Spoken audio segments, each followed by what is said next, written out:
A wildfire can be a natural occurrence. Lightning can set off a spark and lead to a fire.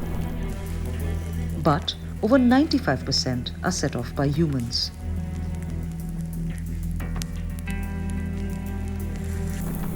Poachers use fires to flush animals out. In some central Indian forests, fires are lit to clear the undergrowth to collect mahua flowers shed by the tree. These fires often go out of control. But this year, two forces converged to make matters worse: the pandemic and the increased impact of climate change. The pandemic sent migrant laborers home, and many more turned to the forest for resources.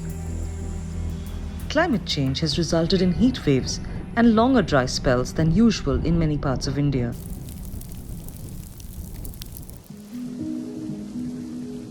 Take the example of Uttarakhand. The state has received only 20% of its usual rainfall from Jan to March 2021, leaving the forests unusually dry.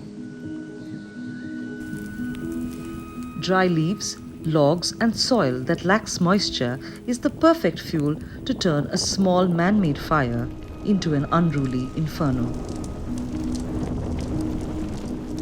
Smaller ground-dwelling species that cannot escape a fast-moving ground fire are hit the hardest, as are vulnerable forest-dependent communities who are pushed further to the edge.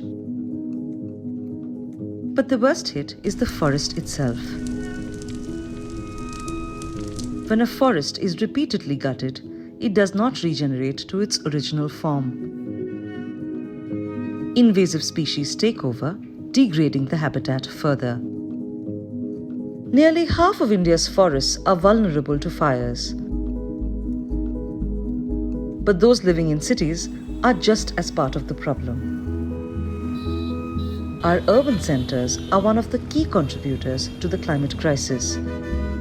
Cities consume 78% of the world's energy and produce more than 60% of greenhouse gas emissions. Our ecosystems have been seeing abuse for years. But until we see a shift in policies at a larger scale, our forests will continue to burn.